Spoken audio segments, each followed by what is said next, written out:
Welcome back to the Rise with Anita podcast, or welcome if you're new here.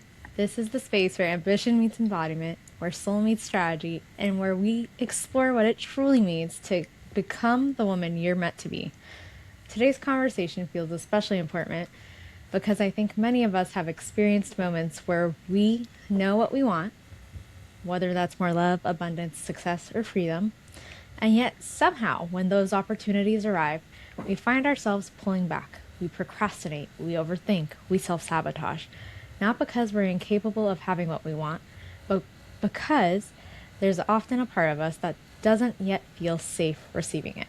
And if you've ever wondered why you keep getting in your own way, today's guest has spent decades helping people answer that exact question. Gay Hendricks is the New York Times bestselling author of The Big Leap and one of the most influential voices in personal growth, conscious relationships, and human potential. For more than 40 years, he has helped people identify what he famously calls the upper limit problem, the unconscious ways we limit our own success, joy, love, and abundance. What I actually appreciate the most about Gay's work is that it goes far beyond achievement, and it asks a deeper question of us.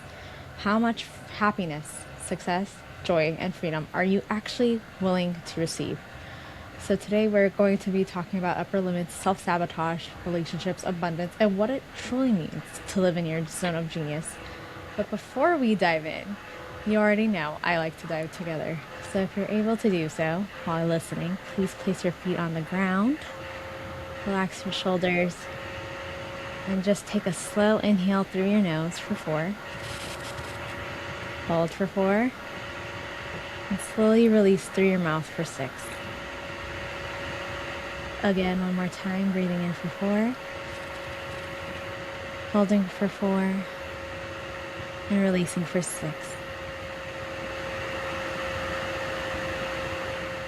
And as we begin, I want you to simply ask yourself, where in my life am I asking for more? And where I might be unconsciously holding myself back from receiving it? And from that place we begin. Gay, I'm so honored to have you. Welcome to the show.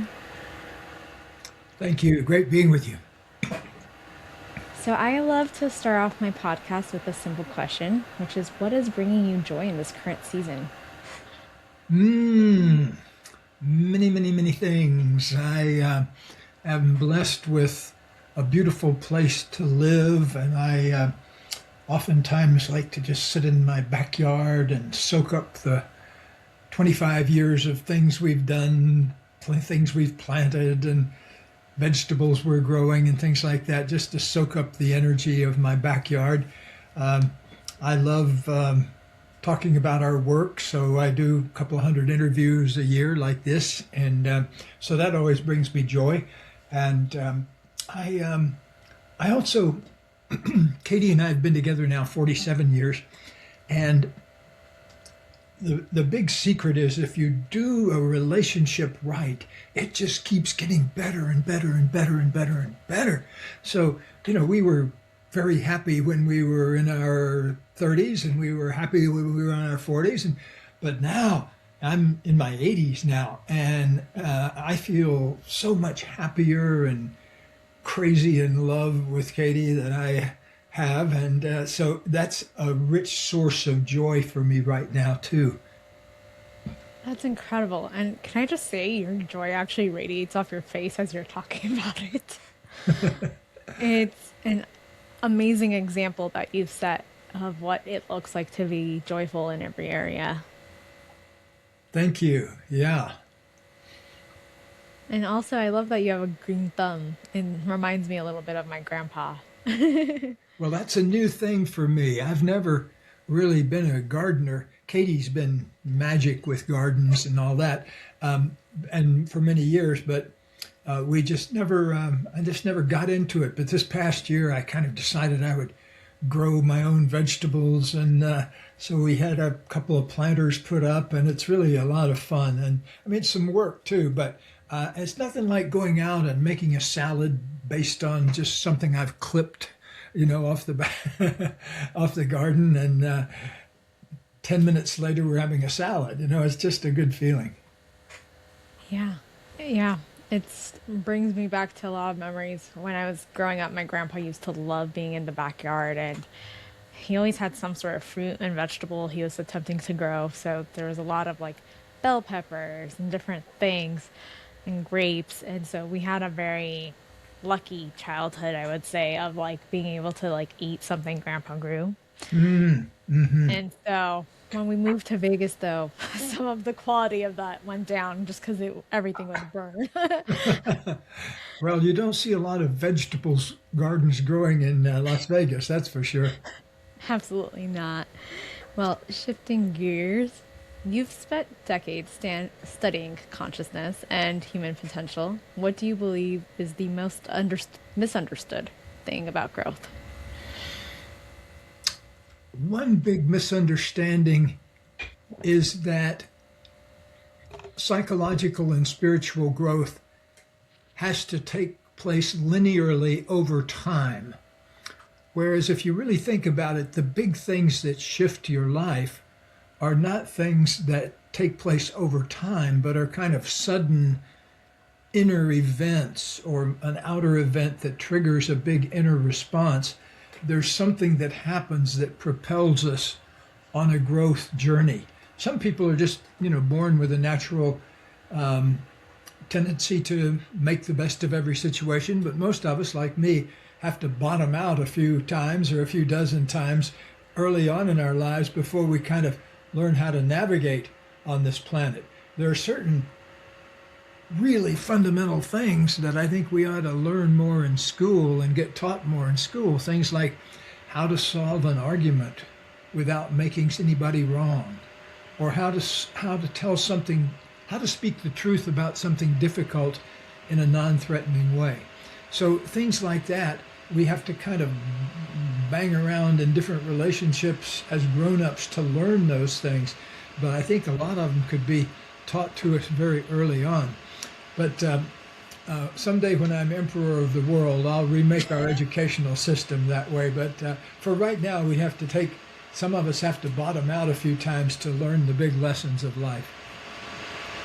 Beautifully said. And it's funny because I just had a whole situation where I had to communicate in a way where it was like, I'm upset about this. But before I brought out my laundry list of what I like to say as a female, typically our brains can go, here's the entire checklist of everything you've done in this relationship so far. I was like, okay, let me just come to the present issue at hand. How do I communicate this without having it A, name call, or B, have any sort of you've done this, because I feel like that also kind of kills your argument if you're thinking about it. So I took the time and I brought the actual issue at hand, and then eventually I was like, okay, I like the way I handled that, because it made me realize you can just center on what's the issue without having to come from a perspective of all of a sudden you're talking about the relationship as a whole, unless you need to have that discussion. Yeah, really important. Katie and I, of course, have been studying relationship a long time now, and I think last time we counted, we worked with something like 4,500 to 5,000 couples, something like that. And there are several things that just jump out if you've worked with that many people. And one is the incredible value of learning how to tell the truth about simple things. There's so much concealment that goes on in relationships about facts and feelings, things you've done, things people have done, but also things that people feel. And so a lot of times there's a lot of concealment that goes on. So learning the art of truth telling is a big deal in relationships.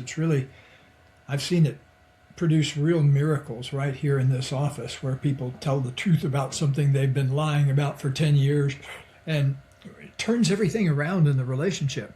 The second thing that we really need to teach in school, but we don't, and that is that relationship arguments are always a race to occupy the victim position. One person will say, you've done me wrong, but the other person doesn't agree with that. They don't say, "Oh yes, I have done you wrong." No, they say, "No, you've done me wrong, and let me tell you why." And then they cite a list of reasons. But it's because Defensiveness. both people are trying to occupy the victim position and convince the other one that you're the bigger victim. And that never works. I can guarantee it. I've seen it here thousands of times. Nobody ever solved an argument by out victiming the other person. What happens is the only way out, really, and the only way to have a conscious relationship is to eliminate blame and criticism so that you're not going for blame when you get stuck. You're going for an inner move saying, what's causing me to be stuck right now? What is it about? Why would I be choosing this argument right now? Or, what, those kind of questions revolve around inner reflection. And at a certain point in relationship, you've got to learn to make that inner move of checking, why would I be doing this right now? Or, why do people keep telling me that I'm out of touch with my feelings? So those little moments of inner reflection are really what move things forward. So if you're going to fix two things in a relationship, learn how to tell the truth and learn how to get beyond victim and take responsibility for what you've created. And if both people can do that, wow, there's no stopping you. That's incredible advice when you think about it, because I mean, before we clicked record, we were talking about relationships, and it's interesting because as I've been reevaluating even the relationship I watched between my grandparents, I'm like, there's an interesting dynamic here that there's aspects I would definitely not want to repeat, but from a place of now having more of an understanding, because I have the gift of being able to actually learn about relationships. And so it makes me really kind of honored because I've seen how it works if you don't work on it, or how you can have it happen if you're maybe not so honest about how you're feeling, or to your point, the truth of what might be something that's going on in the relationship. And it really reminds me, for your answer, of like, so many times people are selective about who they enter the relationship with, but they often forget who they're bringing to the relationship as themselves.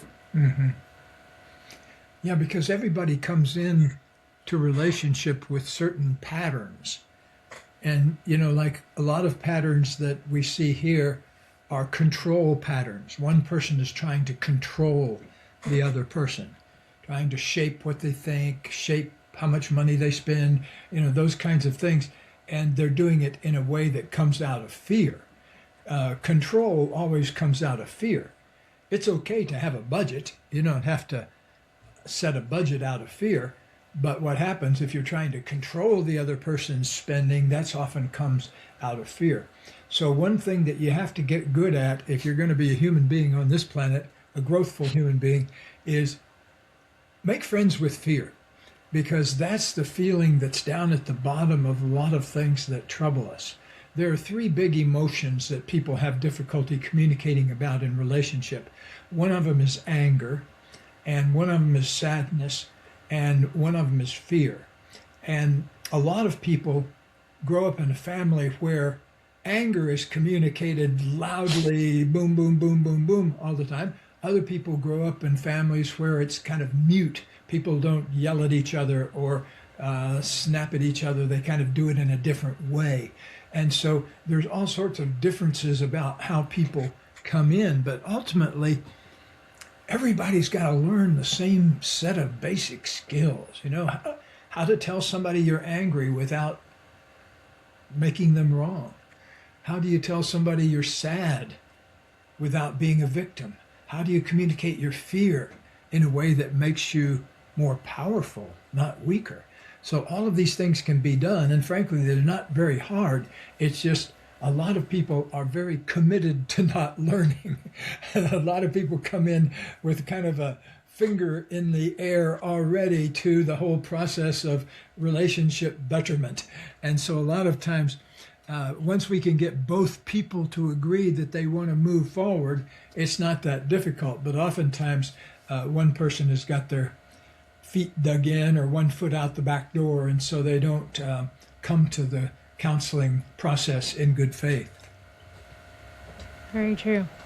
So, what does a conscious relationship look like from your perspective? A conscious relationship, well, let me tell you, we give a wristband out here. I don't see one at the moment, but when people go through trainings, they can get a little wristband that says, breathe, move, love on it. And what we mean by that is that at any moment in any situation, one thing you always have power over is to whether to get unstuck and take a couple of deep breaths. We have research that indicates that all it takes is 3 big, round, deep breaths in order to start chasing the stress chemistry out of your blood. And so if you can just do anything with a few easy breaths, I think it was great that you started today with that. That was really, I appreciate that. The second thing it says is move, because at any point, you always have the choice to move with something or to stay stuck with it. So a lot of times here, if we're working with a couple, for example, I'll say to the person, I noticed your fists are clenched while you were talking. Could you say the same thing and just let your hands relax? Boom. Oftentimes that triggers an emotional outburst, but it's a good one that helps get things out into the air. The way we say it here is that all relationship problems can be solved in 10 minutes of sweaty conversation. I mean, I was just thinking of a couple here that this is a great example because they'd been married 30 some years and they'd always had a good sexual relationship, but then she hadn't had an orgasm in 7 years. And very quickly we found out why. And that was a truth had been concealed, and that was that she had had an affair with one of his friends 7 years before. So that provided a real clog in the system, that if you're trying to make love with somebody around that withheld secret, it's not going to be very satisfying for anybody. And so once that was divulged in one of those 10-minute sweaty conversations, she went home that night and had her first orgasm in 7 years. So of course there was an explosion right away, but those are the kind of moments that folks like me get paid for, is to handle those kind of situations where people get mad about things they haven't ever been mad about before, and they get madder than they've ever been. But underneath all anger is grief and fear. There's grief that you've lost something, because if you didn't feel that loss, you wouldn't be yelling at the other person or getting yelled at. But also underneath every situation where you're angry, you're also scared. And so when that gets communicated, when two people can tell each other what they're afraid of right now, that's miracle territory right there. Because if you look at the body as a feeling parfait, anger is kind of stored up around the top in your shoulders and your jaw. If actors want to portray anger, they clench their jaw and that kind of thing. Sadness is typically anchored down in the chest. Heartache, heart sickness, rejection, all of those kinds of things tend to be registered down in the chest. Fear is further down the body. It's down in your belly. And for that reason, it's oftentimes at the bottom of a lot of emotional situations that trouble us. Yeah, we're angry. Yeah, we're sad. But what we really are is scared. And what we're often scared of is a movement into a bigger, better version of ourselves. That's what I'm talking about in the big leap about the upper limit problem. Because the upper limit problem, we often keep manufacturing these dramas to keep ourselves from taking a big leap into a brand new version of ourselves, into more money, into more love, into more good times, whatever the more is in your life. That's calling us always. And the way we say it here is that your genius is always calling you. That part of yourself that's sacred is always calling you to express more of it. And if you're clamping down and not doing that, we human beings don't get to feel good. And if we can take the brakes off and start living from our genius and finding out what we're truly exceptionally gifted at and what are we here to do, that's magic territory right there. And that's why, even though I'm in my 80s now, I get up more excited about life than I ever have been, because I see people making these changes every day. And I get email from people that have read The Big Leap and other books, telling me about their big leaps. And so it's the most heartening, wonderful thing to, get an email from somebody in the outback of Pakistan that, heaven knows how they got hold of one of the books, but they did. And they're writing to talk about a big leap that they made. And to me, it's like having dessert for breakfast every day when I open my inbox. I just have to say, and for those of you who are not watching this on video right now, the absolute radiant joy that comes out of you when you're speaking about this, that's how you know you're living in alignment. That is actually how you can tell that you're absolutely living in alignment. Because it's interesting, I know so many people who they do things to make money even if they're having a business, but a lot of times there's that misalignment. It's kind of like they feel like they have to do it for force. But in your case, you're in so much joy and radical abundance that it actually shows. Like, your heart is in what you're doing, and I just wanted to acknowledge that. That's what makes me so excited about what I do. Mm-hmm. Well, that's what I think is the potential for every human being that walks around on the top of this planet here. We need to get in the business, all of us, of discovering and expressing our genius, because there's so much needed in the world, so many acts of genius that are needed to move our planet forward and move our species forward. Wow, we need to get to work on that as quickly as possible. And there's only one way to do it, and that's just one person at a time needs to kind of look inside and say, okay, what do I most love to do? And what do I do that makes the biggest positive contribution to other people's lives? And once you start identifying those things, even if you're only doing them for 10 minutes a day. When I started, I realized I was using my own genius less than an hour a day out of the 8 or 9 hours that I was doing my work, that I was only getting to do my genius for an hour of that. And so as soon as I realized that, I started bumping it up a little bit. I started aiming for 2 hours and then 3 hours. And by the turn of the last century, by 99, I'd been at it for about 20 years, and I was spending all my time in my genius zone. I wasn't doing anything that I didn't love to do and didn't make the kind of contribution I wanted to make. So I've had basically 25, 26 straight years now of only doing things I love to do.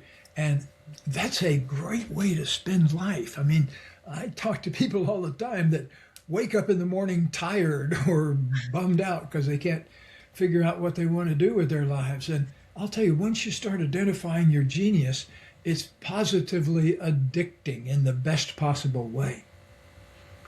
Beautiful answer. I'm curious, just to kind of put you on the spot, since you've been doing this for so long, do you ever find yourself hitting against your own upper limit? Sure. Well, yeah, because I'm always expanding. And I think unless we are opening up to our upper limits, see, I think we ought to be actively looking for them, not waiting for them to come and jump in our lap. That's the problem a lot of times. Here we say in our seminars that the universe is very happy to teach you by tickling you with a feather, but if we don't pay attention to the feather tickles, the universe is also very happy to teach us with a sledgehammer. It's all to do with our degree of openness to learning. I heard a guy interviewed on NPR, I think it was, who had been mugged 37 times. And they were trying to figure out, what is it about this guy that attracts this?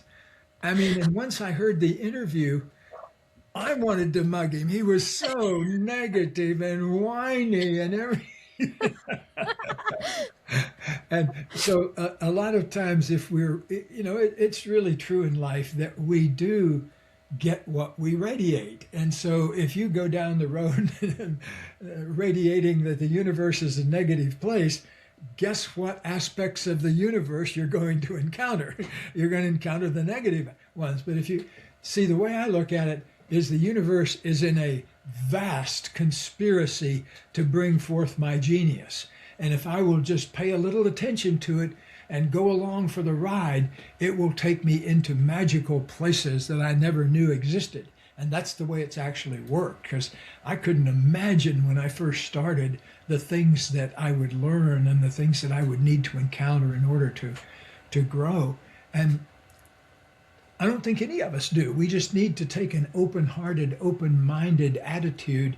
The way we put it here, I don't know if you've seen this yet, but my latest book is called Your Big Leap Year. It's a day-at-a-time book where we've taken the big leap and broken it down into day at a time, 366 days, including one for leap years.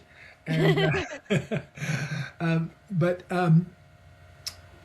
why that's important is because I think if you really give yourself a little tiny inoculation of these ideas as you go along, it gradually opens you up to really learning directly from the universe in a gentle way. The first commitment we have in that Day at a Time book is, I commit to bringing forth more and more of my genius every day of my life. Just take a moment and anchor yourself with that commitment. I commit to bringing forth more of my genius every day of my life. That commitment opens up a tremendous gateway for you, because the moment you get your heart and mind aligned in a commitment, things start happening that never could have been predicted earlier. And so it's a kind of magic that we all have the power to create for ourselves. And the payoff is not pulling a rabbit out of a hat, it's pulling a new life out of yourself, one that provides constant, miraculous joy and learning for you as you move through the world doing your regular life. Wow, so beautiful. And it really makes me think, because a lot of times, especially in our space, people are used to kind of this concept of like slow progression. And in a way, you're basically saying if you can just anchor yourself with that alignment, once you're starting to make that, you build the momentum, which can then lead you to a quantum leap. Yeah, and also one of the things we teach in our seminars is to get good at commitment and recommitment, because everybody's going to have times when they wander off their conscious commitment and go into one of their old unconscious commitments. And so we use the example here of the automatic pilot on an airplane, that if you set the pilot and you say, okay, I want it to go from San Francisco to Maui, it doesn't get there in a straight line. It gets there by thousands of times of drifting off and recorrecting.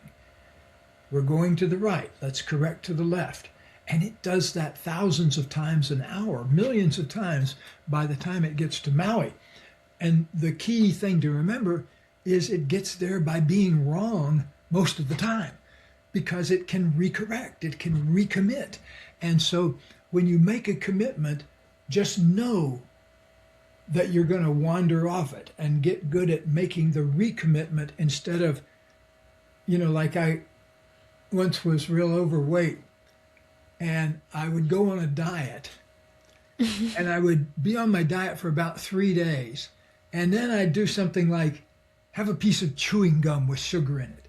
And then I'd say, oh God, I've had a piece of chewing gum, now I can eat the whole box of cookies. And so it was chewing gum to the box of cookies in one quick step. So, but very soon, once I learned how the upper limit problem worked, I could recommit instead of, oh, I had a piece of gum.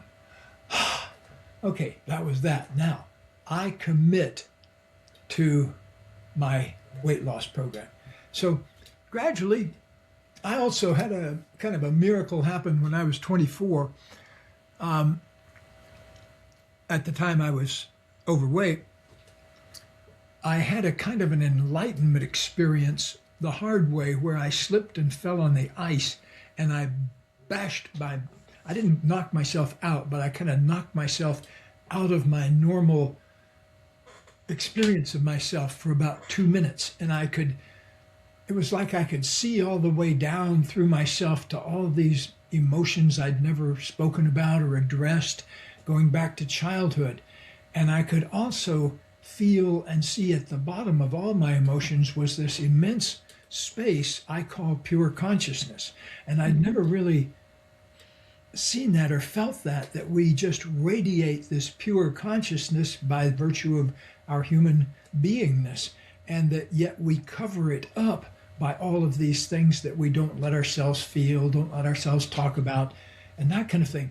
And so when I came back out of that experience, I started eating an entirely different way. I started eating foods that only fed that pure consciousness. I would kind of, look at an apple and say, okay, will that feed that pure consciousness or will that feed my old fat body?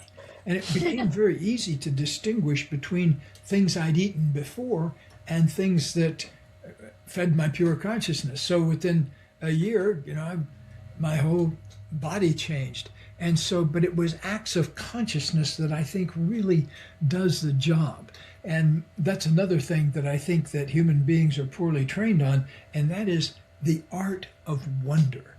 The art of wondering is one of the most creative things you can possibly do, because the moment you genuinely wonder about something, could be something simple like, I wonder what I would like to have for lunch tomorrow. Or it could be something deeper like, I wonder what kind of mate I really want. What would be the qualities of a mate I really want? So, but either way, if you genuinely wonder about it, you let go of the known. You let go of what you know. Maybe you think you ought to have something for lunch tomorrow, but that was something that maybe came from another decision. Like I remember as a kid, we always had the same thing on Thursday nights. I don't know why. It was all these salmon croquettes. Have you ever heard of a salmon croquette? I have not. God help you. I mean, you want to avoid them if at all possible. It's little round balls of salmon with some sort of a gravy on them. But anyway, I digress. But why we thought they had to do that on Thursday night, there was some rule there. But anyway, I don't think we need to live by those old kind of rules anymore. We need to make up our new rules about how we want to be in this world. And so the moment you can come out of the cloud cover of the old conditioning and say, what do I want now? How would I like to be my life to be now? Miracles begin to flow because of that momentary contact with creative unknown, wonder. Wow. So there's so many places I can take this, but firstly, I just want to commend you for the whole way you just spoke about even the experience with your body, because something I personally speak a lot about is how our bodies store our emotions, and anything that's not felt or addressed turns into a suppressed emotion that stays within your body until you eventually address it, which I do believe at some point it does somehow come out. But another thing is that whole concept of just allowing yourself to wonder and to get almost excited and step into the unknown, because a lot of times with the women I work with, a lot of people will ask me, well, how does a woman not know what she wants? And I go, because most of the time they don't think about what they want. They're told. And so it's often the women that come to me, they go, Anita, I don't really know what I would like. And it opens up that gate of, well, what if we just see what would feel good? And you don't have to necessarily be attached to it, but there's so many thoughts I have on that just because it's like you're speaking my language. Well, I So I'm like to think curious. of the universe as a gigantic restaurant, and it's our job to be clear about what our order is. Otherwise, you're just taking whatever it hands you, you know? So let's express some preference here and get clear about. I say, answer these two questions. What do I really love to do? And what do I feel like makes my biggest contribution to other people? Because the happiest people I know are people who have figured out those two things and spend a lot of time doing those two things. And so that's a good hint at where happiness resides for us humans. Beautiful answer. So I'm just curious, how does a person know that they're actually contributing to a person, or if they're doing it out of the need for something personally, like they're doing it to get validation or some sort of internal outcome? Yes, I think that you have to study carefully the intent that you're bringing to whatever the situation. Like, for example, I grew up in a situation where a lot of women cooked out of duty. They were expected to. When I think about my three aunts, each of whom were professional people, and my mother, none of them would have chosen to cook a meal if they hadn't had to, but all of them did it, you know. And so I think that around here we call that the cuisine of resentment. So you may have grown up on the cuisine of resentment, and as many of us did, but contrast that with cooking to pleasure other people. One of my old mentors, Abraham Maslow, said, it doesn't matter if it's a genius soup you're making for 5 people or a genius symphony you're writing for 5 million people. It's bringing forth the same thing. It's a tuning in to what I love and what would create more love out here in the world. And so getting those two things harmonized together is, to me, it's the ultimate thing as a human being, to be able to be in integrity with your own genius and having expressed your own genius so much that you then can put your attention on what makes the biggest contribution to other people. But watch their faces, see if it lights up. You'll know if a person is eating a genius soup or a soup that's made out of the cuisine of resentment. You'll see the look on their face. I'm going to start having to pay attention to that. And remind me, what part of the world do you live in? Vegas, Oh, in of all Vegas. places. Okay. Okay.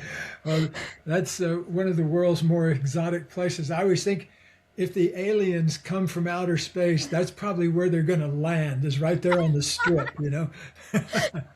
I mean, Area 51 is not that far off. That's right. I was out to Vegas last year to see the Eagles at the Sphere.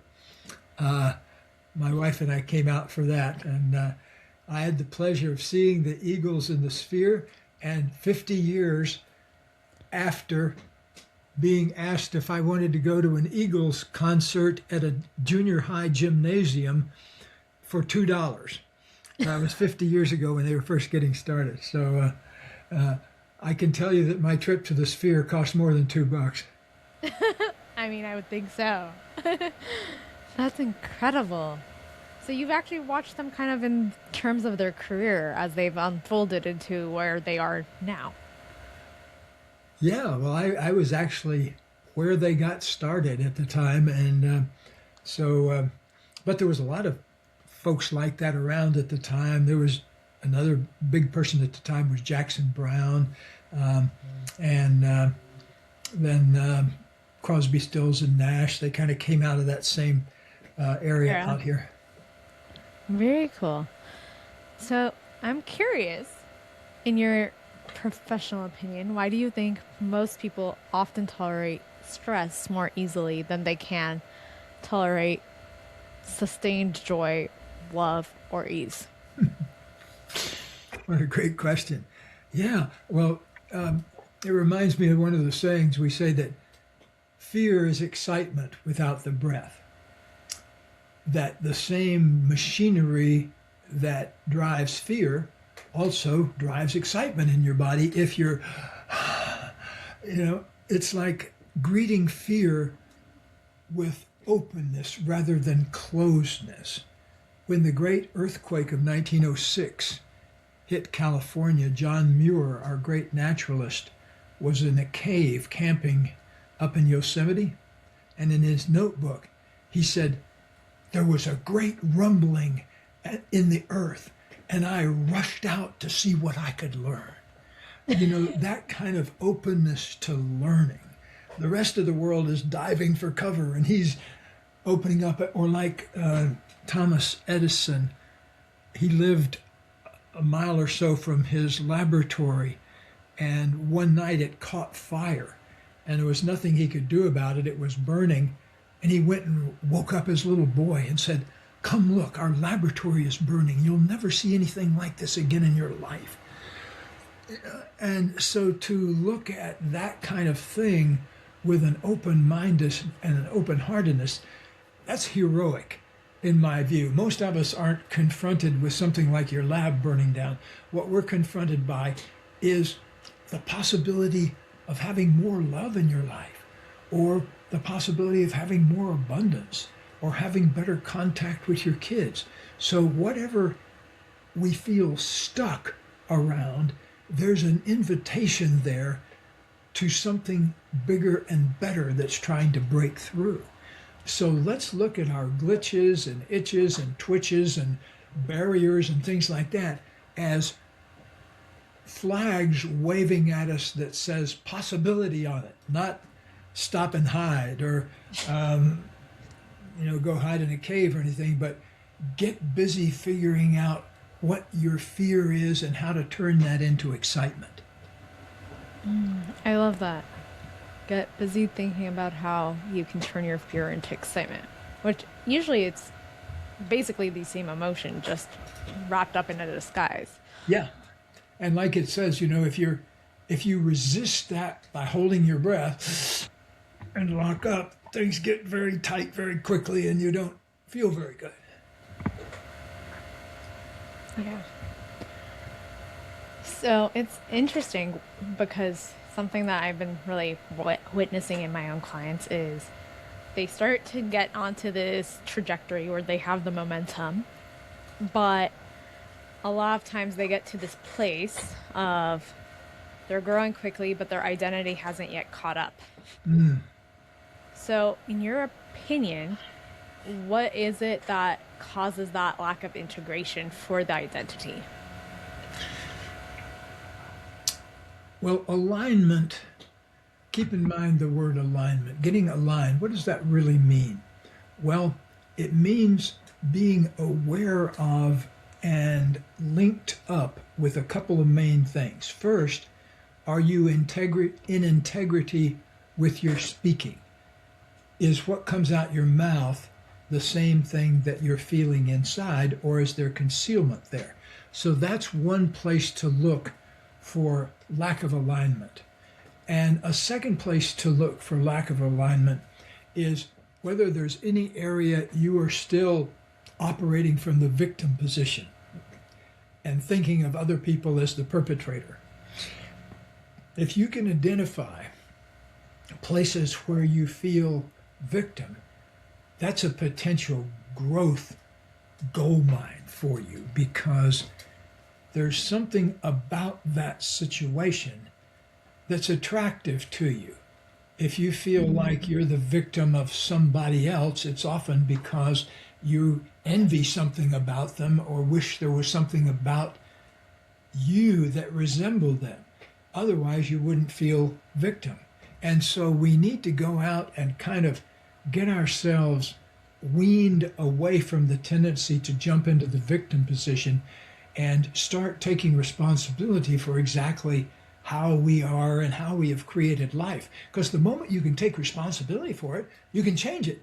But if you're thinking you're still the victim of it, something's got power over you, there's no possibility of changing. Wow. That is such a good answer, and I don't think I've ever heard it quite answered in that sense, because a lot of times when we think about changing our story, it does take that element of responsibility, but most people don't want to frame it as I feel victim to it. It's very easy to stay in that consciousness of like, but that's just the story, or like that's just the situation I'm in. I can't do anything about it. It's very important in life also to begin to recognize patterns in yourself. I Absolutely. noticed that early on in my relationship life. My relationships, for some mysterious reason, almost every woman I went out with, including my first high school girlfriend, eventually always told me something like, "You never say anything about yourself. I never know what you're feeling." And I remember that they would all say that. Finally I realized, wait a minute, maybe that has something to do with To do with me. me. You know, maybe it's just because they're not just picking on me. And it was for sure true. As soon as I learned to get into alignment with my communication, nobody ever said that to me anymore.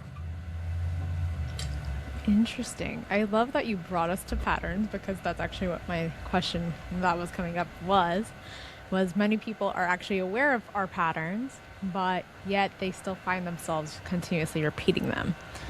So essentially, why isn't the awareness of the pattern alone enough to create the lasting change that they're looking for?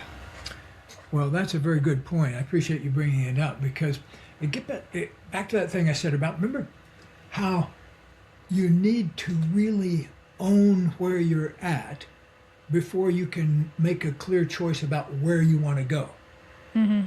And often what's missing is the commitment. They have the awareness, but then don't make the commitment to what the new direction is.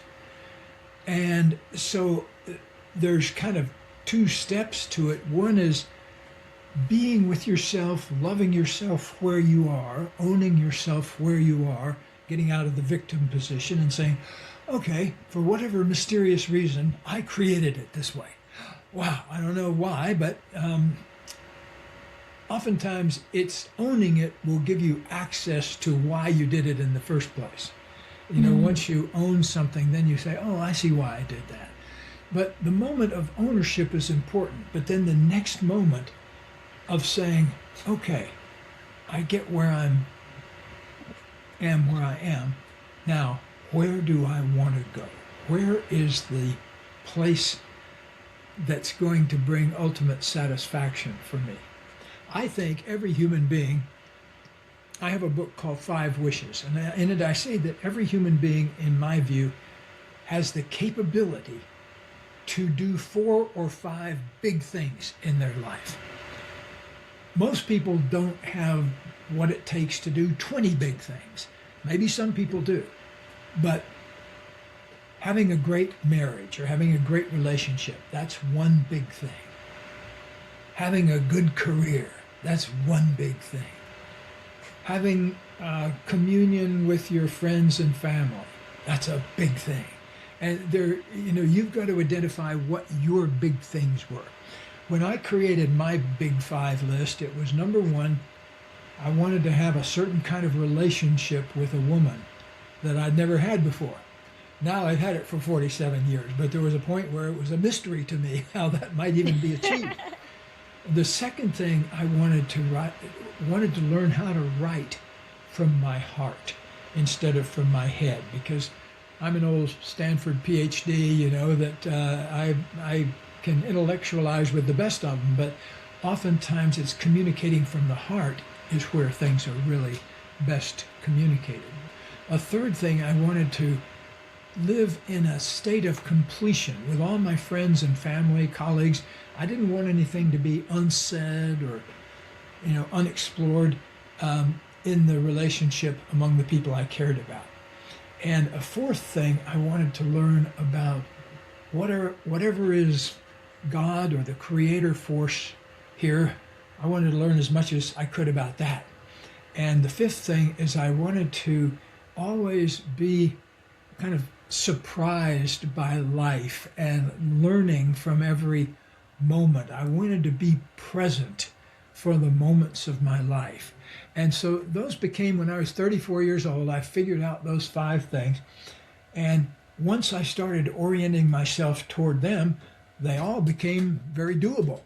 And so, first the relationship manifested itself, and then I learned to write books that came from my heart, like The Big Leap and Conscious Loving, rather than the more intellectual academic books I'd written when I was an old Stanford boy. But they were all good. It was just that it's a matter of where I wanted to place my focus. The ones I did when I was purely doing research kind of stuff and intellectual kind of writing, I'm very proud of those, because even though maybe 500 people may have read those, it's not like 5 million reading them with The Big Leap. But I was happy that those 500 people read it. Incredible. And I think that the reason that you've had such success with the books that you've written with heart is because that's where the magic lies. Yeah. That's incredible. I'm curious because you've had a very interesting journey with the word joy.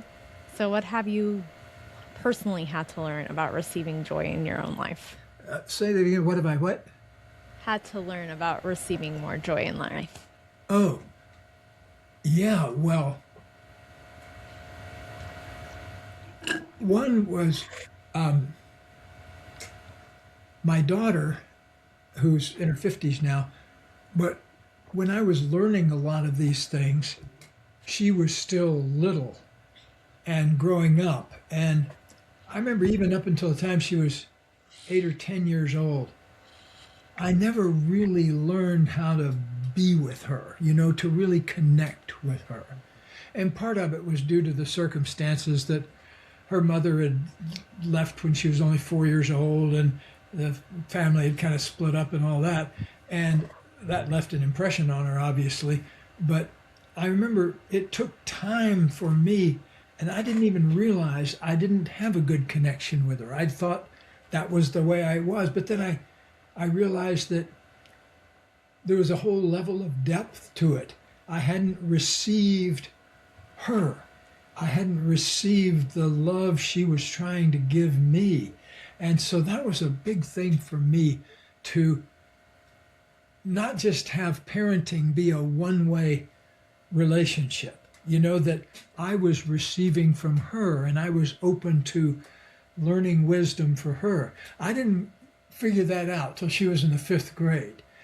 So I feel some regret about not having learned that earlier, but I'm glad I figured it out eventually, because we had a lot of close times from then on. But that would be one big thing I think that I had to learn. Also, in the early days of my relationship with Katie, when we'd been together a year or so, we had a lot of clashes because we hadn't figured out the whole problem of telling the truth about our feelings, and hadn't figured out how to take responsibility for things. We were still stuck in blame and criticism.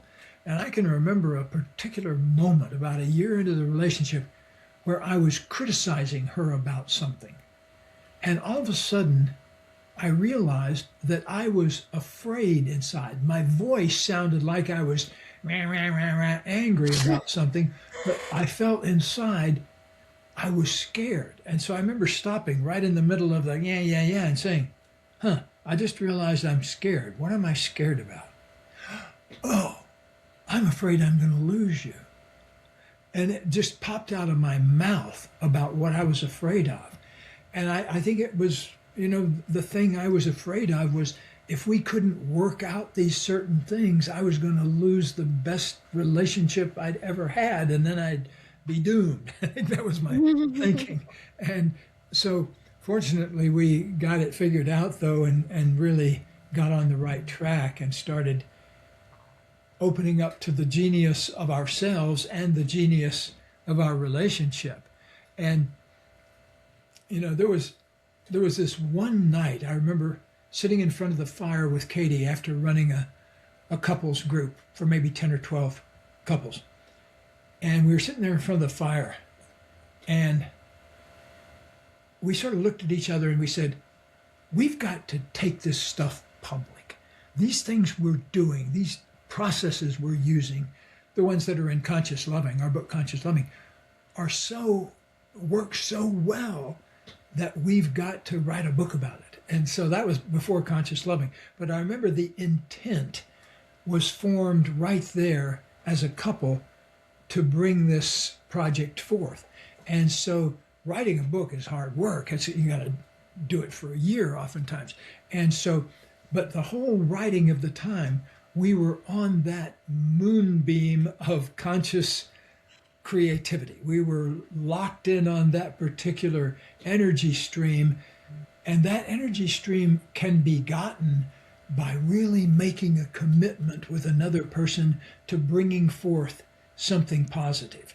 And we were very committed to bringing forth Conscious Loving. And so, like, once it was published, our publicist booked us on Oprah with one phone call. You know, she was usually spending weeks badgering the Oprah people to take one of her clients. But boom, it just seemed like so right that it took a 30-second phone call. And next thing we know, we're on our way to Chicago. So I think once you get lined up with conscious intention, and if you're with other people, conscious co-creation, really co-commitment to where you all want to go to, that really makes for a much smoother journey. Then you don't get those things that drop out of the sky on you, those big upper limit problems, because you've made a commitment that also includes the possibility of wandering off of that commitment. You know you're going to wander off, and you know then what the thing to do is conscious commitment, get it going again. Beautiful. So in a way, you guys were also doing a, call it couple zone of genius, where you were integrating together and co-creating something for the collective. I'm very curious now, at this stage of your journey, how do you decipher between intuition and fear? Intuition and fear? Mm-hmm.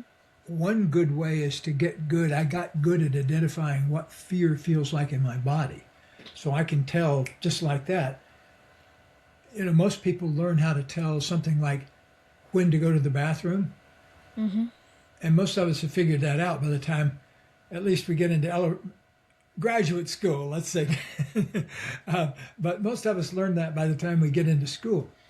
We could learn exactly the same thing about knowing whether we're scared or not. It's just learning how to distinguish a certain set of sensations. So you learn to develop a sensation of those butterflies in your stomach, or a quickening of your blood, or another good way to notice if you're angry is if your neck and shoulders are tight, because they will always register anger before anything else. And same thing in if you learn to notice a kind of a constricted feeling in your chest that lets you know you're sad. So it's kind of learning how to recognize certain specific sensations. That way you can tell if you're coming up with a scared idea or you're coming up with a possibly good idea. Speaking of good ideas, I see people waving their arms at me trying to get my attention to stop this thing that I'm doing here, and go on to the next thing I need to do. So I need to wind things up pretty quickly. No worries. Well, I'm appreciative of what you've done in this and this conversation. I usually end off with a very quick fire round. So if you're thinking about it, just one word to one sentence. A book that's changed your life or the way you thought. What book? Mm-hmm. That's changed your life or the way you think. I would say more than anyone else, The Lazy Man's Guide to Enlightenment by Thaddeus Golas. It contains a basic truth about human beings, and once you learn that truth, it makes it hard to get us upset ever again. Beautiful. Something you became less attached to with age? I've had to get less attached to my physical prowess. At one point, I was a 12 handicap golfer, and now I'm not. At one point, I was an excellent squash player. Now I'm not. At one point, I was a devil-may-care mountain biker. Now I'm definitely not. And so my attachment to having my body work a certain way, that's a big one. And especially as you get up into your 70s or 80s, suddenly you realize that there are things that I'm certainly not willing to ride my mountain bike down a hill at 30 miles an hour again, on the off chance that I might fall off it. Well, best advice you've received in a single sentence. Love as much as you can from wherever you are. How do you define a life well lived? Say that again. How do you define a life well lived? Poet? No. How do you define a life well lived? Oh, life well lived. Okay. It's a life where you've dedicated yourself to knowing yourself and expressing the magnificence of yourself, your genius, and making that as a contribution to other people and the world around you. The secret is, by doing that, it's the ultimate contribution to yourself at the same time. Beautiful. And lastly, what's one thing women need to stop apologizing for? Everything. I'm an ardent feminist, and I think the sooner the world can be run by women and organize itself along the lines of women's values, I hope that's going to happen in the next 5 years before I'm out of this place. But if it happens in the next 500 years, I'll be happy. Beautiful. Well, thank you so much for your time and sharing your wisdom and just for allowing us to go deep on consciousness and relationships. I really, truly appreciate the magic that you've been bringing to this planet for years. Thank you, and thanks on behalf of the universe. Thanks for discovering your zone of genius and expressing it in the world. Thank you.